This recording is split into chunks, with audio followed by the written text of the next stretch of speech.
Story time, story time, story time again. Story time, story time, story time again.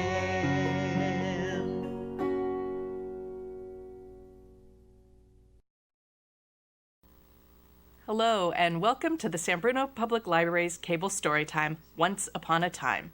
I'm Miss Susan, and I'll be reading you books today. I've brought some really fun books, some that have to do with being a cowboy, or imagining yourself a cowgirl on a bike, playing with horses, working on a farm. We've got some great stories, so I hope you'll stick around to hear all of them. But first, let's sing our welcome song, okay? Are you ready? Here we go. We're glad you're here today. We're glad you're here today. Hi-ho the merry-o. We're glad you're here today. We're glad you're here today. We're glad you're here today. Hi-ho the merry-o. We're glad you're here today. Thanks so much for joining us. I am glad that you're here today. So, our first book is called Kid Sheriff and the Terrible Toads. There they are. 1, 2, 3 toads. And there is Kid Sheriff. This is by Bob Shea and illustrated by Lane Smith.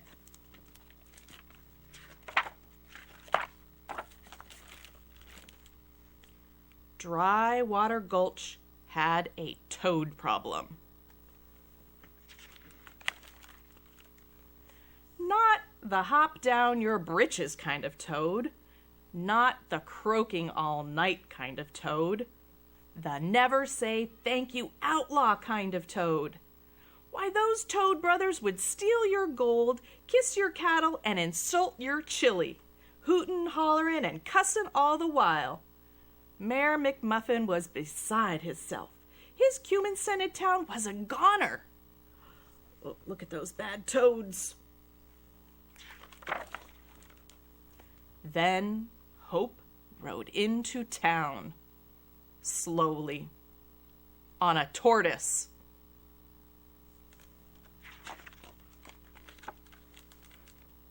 Give him a minute, 'cause tortoises go slow.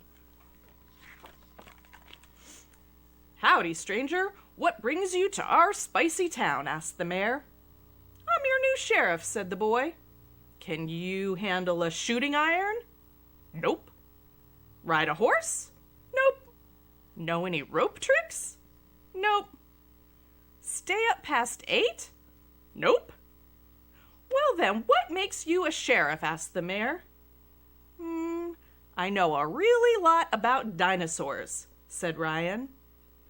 Pleased to meet you, Sheriff, said the mayor. Boom! The bank, said the mayor. The toads!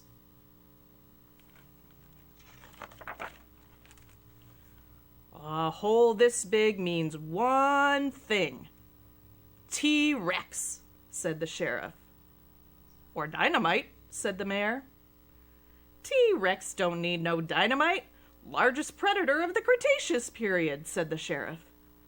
Wow, you're good, said the mayor. Quick! The stagecoach has been robbed, a lady called. What do you reckon, Sheriff? T-Rex? Asked the mayor. T-Rex little baby arms ain't fit for the intricacies of knot tying, said Sheriff Ryan. So it were them toads? Asked the mayor. Nope, velociraptors. Whole mess of them. Confused your stagecoach with the lumbering Proteroceratops, I reckon. Honest mistake. Why, never once did I suspect dinosaurs while the toads were a-robbing me. I feel mighty foolish, said Jimmy the stagecoach driver.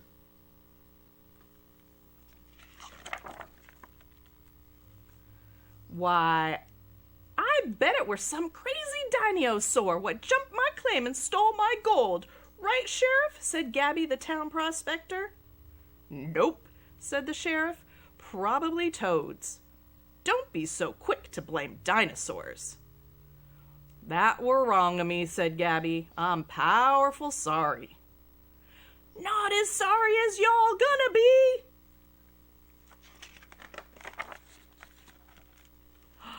It were the toads, itchin' for some hootin', hollerin', and cattle kissin'. "No time for your foolishness. Dinosaurs just robbed the bank," said the sheriff. "We got a cattle kissin' triceratops and a knot tyin' stagecoach robbin' velociraptor." "What? That ain't right. We done robbed those," said the big mean toad. "And weren't no lollipops kissin' them cattle neither. Why, I smooched them beefy lips my own self," said the big weird toad.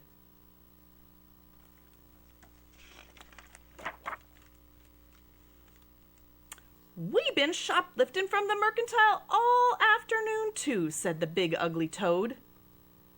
"Allosaurus more likely," said the sheriff. Sticky fingers. "Oh yeah, then who's been insulting all the chili? Jerkosaurus Rex?" said the big ugly toad, who was also very, very funny.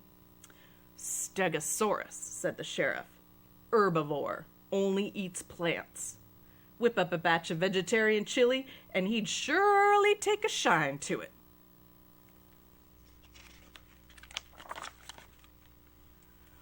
"That's enough," said the big mean toad. "We done all them crimes. Ain't fair giving the credit to no dinosaurs after the hard work we put in." "Darn tootin'," said the big weird toad. "Cattle kissin' is downright disgustin'. I want what's comin' to me." "Well, I reckon I could arrest you for being such a plumb nuisance, but I need this here jail for the real criminals. Dinosaurs are mighty big," said the sheriff.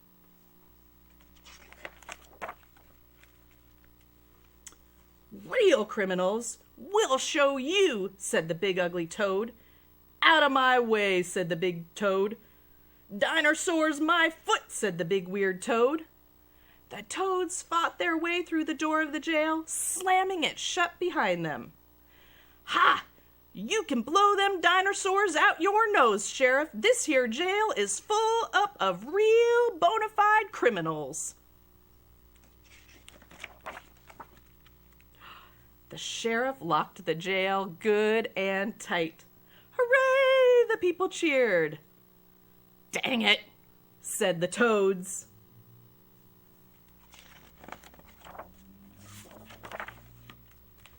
Sheriff Ryan saddled up his tortoise. "Are you sure you can't stay? The town could use a good paleontologist," said the mayor. "Sorry, Mayor," said Sheriff Ryan. "I'm a lawman." Over the next 3 days, he rode off into the sunset. The end. And that was Kid, Sheriff, and the Terrible Toads by Bob Shea. Well, he was a tricky sheriff, wasn't he? He tricked them right into that jail. All right, our next book is called Hogwash by Karma Wilson.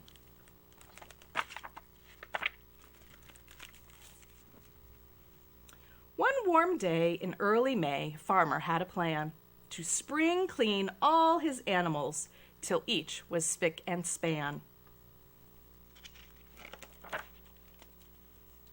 Farmer fetched a pail and soap, put on his cleaning duds, then went out to the water spout and lathered up some suds.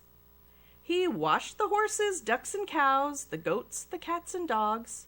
Everything went dandy until the farmer reached his hogs.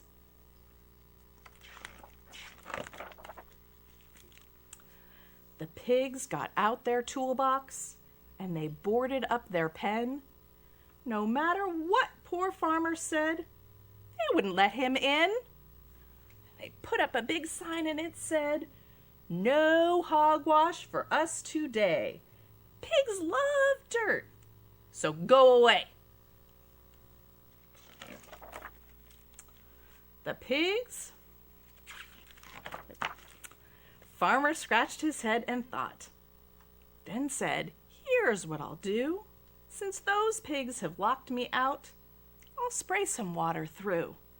He dragged a hose up to the fence and turned it on full power. If you pigs won't take a bath, then I'll give you a shower. Oh, pretty tricky. The pigs got their umbrellas out and put on rubber suits. They stomped through muddy puddles in their shiny yellow boots.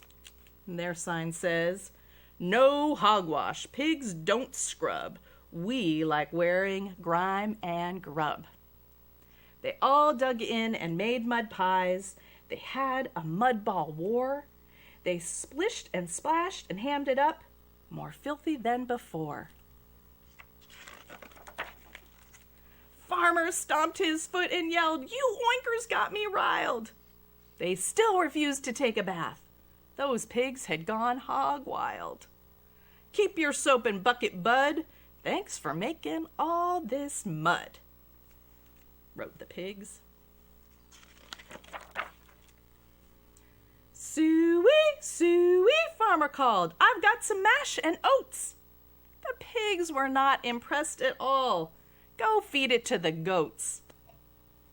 Farmer lied. "It's the pizza man. I've got your pizza pie."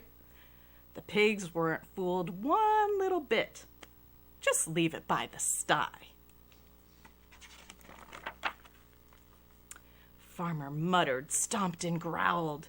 "You're stubborn and pig-headed." The pigs just snorted with disgust. No hogwash, just forget it. No matter what the farmer tried, they wouldn't let him come inside. Farmer pondered for a while. Then Farmer grinned a crafty smile. Farmer yelled, "That's it, by gosh!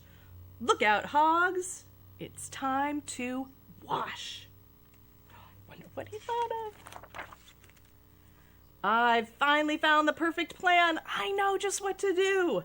Then Farmer filled his cropped dust plane with water and shampoo. He climbed into the pilot's seat and set off on his mission. He flew above the pig pen, armed with sudsy ammunition. Farmer cried, "It's washing day! Look out, piggies! Bombs away!" Farmer swooped to make a pass. Farmer's plane ran out of gas. Farmer gulped. The engine sputtered. "Just my luck," the farmer muttered. Down the plane went like a rock. "Look out! I'm gonna crash!" The pigs began to squeal in fright. Clunk, clink, bang, boom, bash!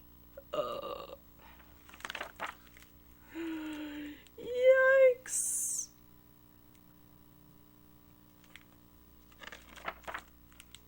All the horses, ducks, and cows, the goats, the cats, and dogs ran to help the farmer, and they found him with those hogs.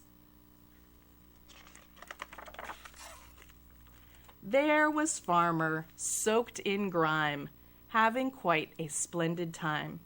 He joined the pigs and made mud pies. He wallowed all around. He splished and splashed and hammed it up and rolled upon the ground. Wow, he got muddy too. Farmer saw the animals and called out, "Come and play! The mud is great! Let's celebrate! We'll bathe some other day."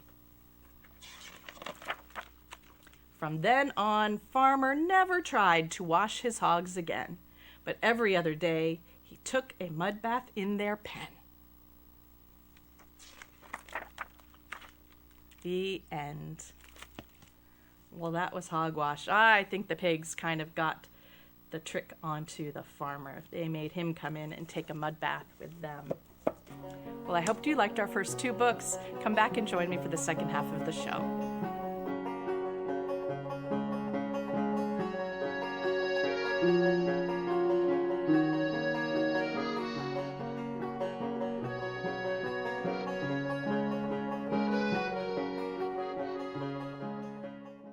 So you see, son, good manners are important. Should I go through it again? Yes. Yes, please. Yes, please. Exactly. Always say please, thank you, you're welcome, excuse me, sit up straight, hold doors open for ladies. If the door's locked, knock first, don't burp, don't swear, don't stare, don't use bad language, or talk with your mouth full, keep your elbows off the table. What table? And don't interrupt. Cover your mouth when you cough or sneeze. On the bus, give your seat up to anybody who has trouble standing. Bottom line, treat others the way you want to be treated. Got it? Got it. Good talk. Most parenting is hard to do in just 2 minutes. But 2 minutes twice a day making sure they brush is easier, and it could help save them from a lifetime of tooth pain. Thanks for coming in for the interview. Oh, yeah, of course. All right, we got your personal references, your resume, high school diploma or equivalent.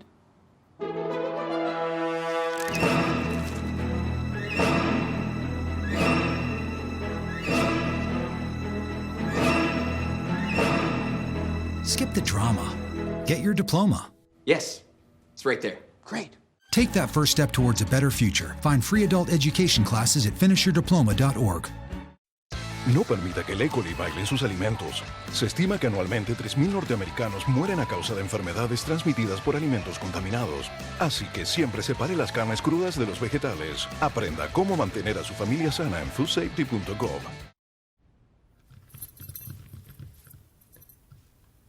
There's a shelter pet who wants to meet you. Meet one today. Visit theshelterpetproject.org. Adopt.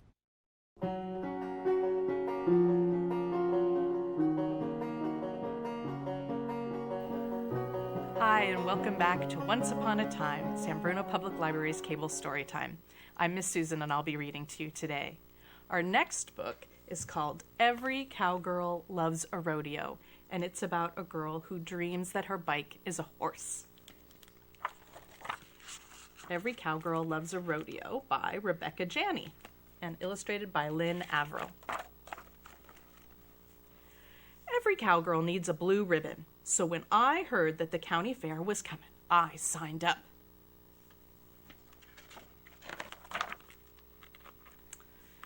Beauty and I have never been in a rodeo, I told my friend Anna, giving my two-wheeled horse a pat on her saddle. But he has. Just then, the neighborhood cowboy, A.J. Pickett, pedaled by like he was running from the law. "Want a race?" he hollered. He had 3 county fair blue ribbons dangling from his handlebars, and he wore a button that said, Rodeo King. We set up barrels out back. Anna worked the timer, and Ginger was the rodeo clown. AJ's horse skidded to a stop. "No fair, your dog's in my way." "Come on, Ginger," I called. "Better keep it fair for the fair." Everyone laughed, and we agreed on a do-over. The next time, I won, fair and square. When the county fair finally rolled into town, Beauty, Anna, and I made our grand entrance. The pie-eating contest made me hungry. Rows of whipped cream pies and 2 empty chairs right beside the Rodeo King. We tied bandanas around our necks and dove in. We couldn't tell who the winner was under all that whipped cream, but he sure looked happy holding his blue ribbon. On the midway, Anna won the coin toss. I won the ring toss, and everybody won the water balloon toss. We lined up for tattoos and balloon animals and slid down the giant slide. Then we went to see the real animals.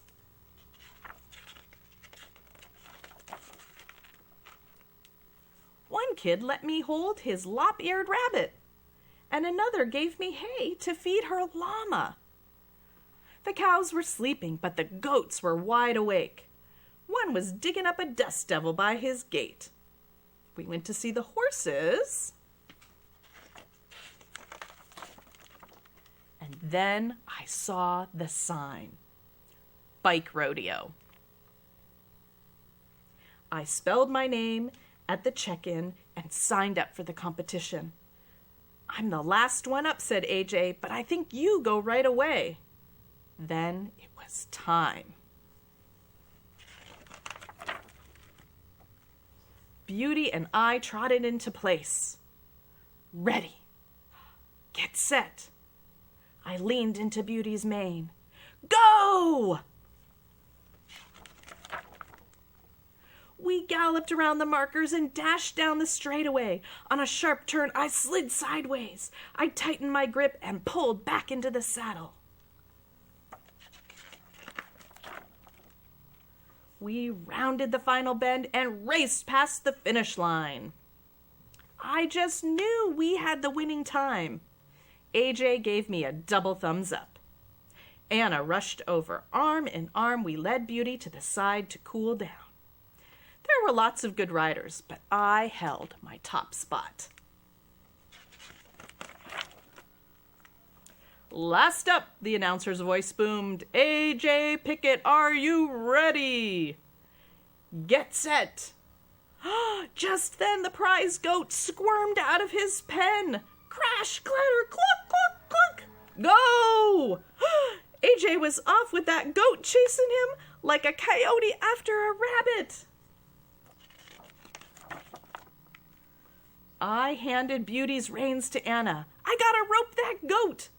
I didn't have a plan. I didn't even have a rope. So I did the best I could. I ran after that goat, twirling my bandana like a lasso. It must have tasted like pie because he bit down and wouldn't let go. It was me against the goat. He dug in his hooves and I dug in mine. I tugged him back to his pen just as AJ crossed the finish line. I was still catching my breath when I heard, and second place goes to Nellie Sue. The crowd cheered. I climbed onto the podium as the judges announced the winner. And wouldn't you know, it was AJ Pickett. I wished I had won, but I was glad for AJ. The cheers faded and I tied my red ribbon to Beauty's reins. You did great, girl, I whispered. We almost beat the rodeo king. Mama gave me a big hug. Daddy lifted me onto his shoulders and said, this cowgirl needs some chili. Wait, where's Anna? I asked.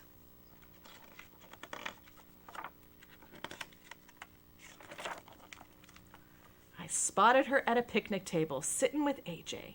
I went over to say congratulations. We made something for you, Anna said. For the best goat roping ever, said AJ. You helped me win that race. The rodeo king doesn't need anybody's help, I said. That's right, Anna smiled. She was just keeping it fair at the fair.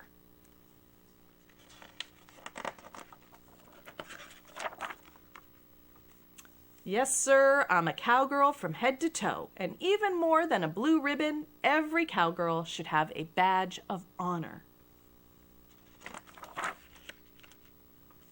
And I do have that. Look, they made her #1 goat wrangler. The end. Every cowgirl loves a rodeo. Well, I love how she imagined that her bike was a horse when she was in the bike rodeo. All right, our next book is about some very silly horses. In Horseplay by Karma Wilson. One day, while Farmer worked his fields, he cried, "For goodness' sake, these horses are a worthless bunch. They just can't stay awake." And it was true. They snored out loud. They slept the whole day long. Farmer cried, "I'm mystified. Something must be wrong. Maybe they've been scared all night. Have wolves been prowling free? I haven't heard them howling, but I'll watch tonight and see." He spied from back behind the hay, and what he saw was pure horseplay. Those horses were just playing. Those horses didn't sleep one bit. They frolicked on the loose. They joined in games like hide and seek, leapfrog, and duck, duck, goose. Donkey tried to play along, but soon began to wail when all the horses gathered round to play some pin the tail. Farmer shouted, "I declare, you horses have no sense." He shooed them back into the barn and then padlocked their fence. "I'm the boss, and what I say is absolutely no horse play." But come next day, the horses dozed. They didn't work at all. Farmer said, "Now what on earth? I I bolted shut their stall. That night, when Farmer locked them up, he didn't go to sleep. He snuck into the barn to spy and hid out with the sheep. The horses shuffled decks of cards and passed out poker chips. They handed out some veggie trays and 7-layer dips. So this is why you snooze all day. I thought I told you no horseplay. He tied them up in separate pens. This silliness is done. Now go to bed, the farmer said, and no more having fun. But still those horses didn't work. They acted just as lazy. Farmer shouted, "There's no doubt you're gonna drive me crazy." He hid out with the hens that night and watched as down below his horses wrote out silly notes and tossed them to and fro. So, Farmer stomped, Farmer stormed, Farmer yelled, "That's it!" Farmer ranted, Farmer raved, Farmer threw a fit. Farmer fussed, Farmer fumed, Farmer said, "Okay, you really want a horse around? Go on, make my day." Farmer guarded, Farmer glared. He stayed until first light, and not one horse would dare to play. They had to sleep all night. Farmer shouted, "Hip hooray! I've put an end to all horseplay." The horses felt like colts again. They walked with heads held high. But Farmer's eyes were strangely red. He sighed a sleepy sigh.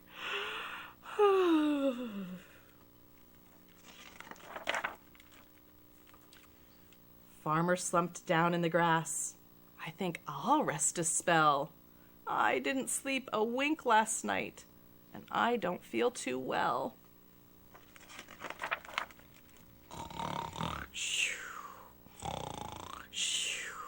Before too long, poor Farmer snored, and while he slept all day, his horses took their bridles off and crept away to play and play and play. The end. Oh, even when that farmer thought he had figured out how to keep those horses from playing, they didn't. They figured out a way to play even when the farmer stayed up all night with them. I hope you enjoyed our books today and that you come to see me at the library, and maybe you'll check out these books to take home and enjoy with your family. See you soon. Bye-bye. So sit me down and let the spell begin. I'll find myself in story time again. Story time, story time, story time again. Story time, story